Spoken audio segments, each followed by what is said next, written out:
जंगल में मोर नाचा मगर किसने देखा? जी हाँ, जो दिखता है वही बिकता है। एक आदमी को जब दूसरों की तरह जॉब नहीं मिल रही थी तो उसने शहर के चौक पर एक बोर्ड लगा दिया जिस पर लिखा था हायर मी, और साथ में अपनी फोटो लगाकर अपनी क्वालिफिकेशंस भी लिख डाली। कुछ ही दिनों में जहां लोगों को एक जॉब नहीं मिल रही थी उसे कई जॉब्स की ऑफर आने लगी, जिनमें से एक अच्छी सी जॉब को सिलेक्ट करके वो इजीली सेटल हो गया। आप चाहे जितने भी पैसे लगा लें, अगर मार्केटिंग के लॉस को नहीं समझेंगे तो कभी भी बिजनेस ग्रो नहीं कर पाएगा। मार्केटिंग कैसे करें, इस चीज को समझने के लिए आज मैंने आपके लिए जैक ट्राउट और राइस की किताब में से 10 अहम उसूल निकाले हैं। जिन कंपनियों ने भी फॉलो किए उन्हें हमेशा फायदा ही हुआ है, और जिन्होंने नहीं किया उन्हें नुकसान उठाना पड़ा। तो चलते हैं लॉ नंबर 1 की जानिब, जो है लॉ ऑफ लीडर। ये लॉ हमें बताता है कि दूसरों से बेटर बनकर कम्पीट करने से बेहतर है कि आप मार्केट लीडर बन जाएं। इस बात को ऐसे समझते हैं कि आप अक्सर बाहर जाते हुए अपने इर्द गिर्द मुख्तलिफ जानवर देखते ही होंगे, लेकिन क्या आपने कभी उन्हें देखकर रुकने की कोशिश की? चलिए फर्ज करें कि किसी दिन आप अपनी गाड़ी में बैठकर जा रहे हों और आपको नीले रंग की एक बिल्ली नजर आ जाए या सब्ज रंग की बकरी। अब आपका क्या रिएक्शन होगा? आप चलते चलते रुक जाएंगे और हो सकता है आप गाड़ी से उतरकर उसके साथ सेल्फी बनाना भी पसंद करें। बिल्कुल इसी तरह जब लोगों को मार्केट में कोई नई चीज दिखाई देती है तो एक बार तो जरूर उसकी जानिब मुतवज्जो होते हैं। अब वो शेयर अच्छी होगी तो जरूर चल निकलेगी। एप्पल की मिसाल आपके सामने है, जिसने पहली बार आईफोन मुतारिफ करवाया। कोका कोला जिसने तरह तरह के सॉफ्ट ड्रिंक्स मुतारिफ करवाए। अब फर्ज करें अगर आप ऐसा नहीं करते तो ऐसे लोगों के लिए है सेकंड लॉ, यानी लॉ ऑफ कैटेगरी। अगर आप पूरी मार्केट के लीडर नहीं बन सकते तो किसी एक कैटेगरी के लीडर बन जाएं।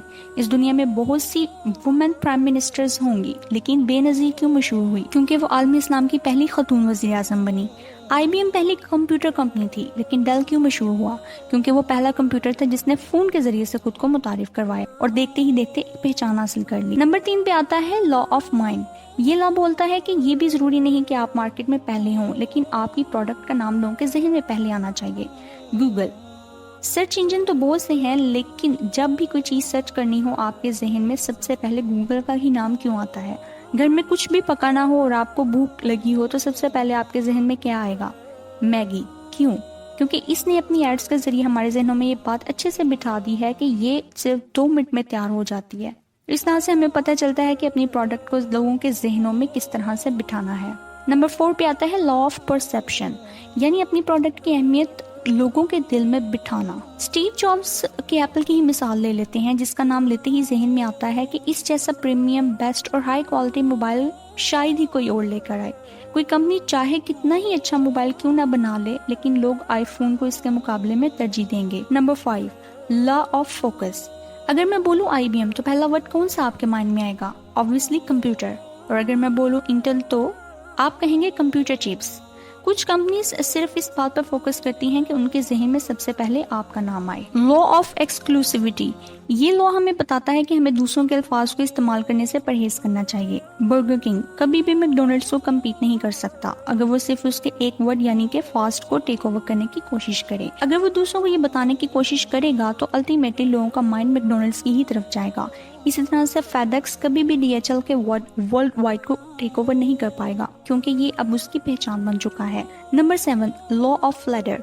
ये लॉ हमें बताता है कि हमेशा मार्केट में अपनी पोजीशन याद रखें। जब भी रेंट कार की बात करें तो ईवस हमें हमेशा एडमिट करता हुआ दिखाई देगा कि वो हर्ट्ज के मुकाबले में नंबर 2 पर है। इसके लिए वो अपने स्लोगन में हमेशा इस जुमले का इस्तेमाल करता नजर आएगा, वी ट्राई हार्डर। ये लोगों में अपना ट्रस्ट कायम करने का एक तरीका है जिससे लोग आपको छोटा समझने के बजाय आपका साथ देने लगते हैं। लॉ ऑफ ड्यूअलिटी जो है नंबर 8 पर और काफी इंटरेस्टिंग है। इससे हमें पता चलता है कि शुरू में चाहे कितने ही लोग आओ, आखिर में मुकाबला सिर्फ 2 ही के दरमियान रह जाता है, जैसे Microsoft versus Apple, Coca Cola versus Pepsi, McDonald's versus burger king, FedEx versus DHL etcetera etcetera. ज्यादातर लोगों को साइड लेना पसंद होता है, इसलिए कुछ कंपनीज दूसरी कंपनी के वीक पॉइंट को तलाश करके अपने पॉइंट्स के जरिए से उन्हें टारगेट करने की कोशिश करती हैं और कामयाब भी हो जाती हैं, क्योंकि जो लोग इन जैसी सोच रखते हैं वो उनके फॉलोअर्स बन जाते हैं। सेकंड लॉस पे है हमारे पास लॉ ऑफ ऑपोजिट, यानी मार्केटिंग लीडर्स के स्ट्रॉन्ग पॉइंट्स को उनकी वीकनेस बना देना। आसान अल्फाज में समझें तो ऐसा है कि रेसलिंग के दौरान एक रेसलर दूसरे रेसलर की अपनी ही पावर को उस पर उलट कर जीत जाता है। बस اس کے لیے آپ کو تھوڑی ہمت کی ضرورت ہے. آپ کو دوسری کمپنی سے بیٹر نہیں بننا بلکہ اس سے ڈفرینٹ بننا ہے. اینڈ پہ آتا ہے ہمارے پاس لا آف پرسپیکٹو. جب ہم چھوٹے ہوتے تھے تو سوچتے تھے کہ کمپنیز ایڈس پر اتنا پیسہ کیوں خرچ کرتی ہیں, ہم نے کون سا ٹی وی پر بیٹھے بیٹھے کوک کی ایڈ دیکھ کر اسے خریدنے چلے جانا ہے. لیکن پھر سمجھ میں آیا کہ مارکیٹنگ کا ان کمپنیز کو لانگ ٹرم میں ضرور فائدہ پہنچتا ہے. بھلے ہی آدمی ایڈ دیکھتے وقت اسے نہیں خریدے گا, لیکن جب بھی باہر جائے گا اور اسے پیاس لگے گی سب سے پہلے اس کے مائنڈ میں جو ٹھنڈی چیز آئے گی وہ سافٹ ڈرنک ہی ہوگا جسے وہ ضرور خریدے گا. بہت سی کمپنی سیل لگاتی ہیں جس سے انہیں لانگ ٹرم تو بہت نقصان ہوتا ہے کیونکہ پھر سب اسی کا انتظار کرتے رہ جاتے ہیں اور ویسے شاپنگ کرنے کوئی نہیں آتا, لیکن شارٹ ٹرم میں کمپنی کو اس سے زیادہ فائدہ پہنچتا ہے. اگر آپ کو یہ ویڈیو پسند آئی ہے اور آپ مزید اس طرح کی ویڈیوز حاصل کرنا چاہتے ہیں تو ڈریمر اردو موٹیویشنل کو ضرور سبسکرائب کیجیے گا. اپنے اور اپنے ارد گرد اپنے پیاروں کا خیال رکھیے گا. اللہ حافظ.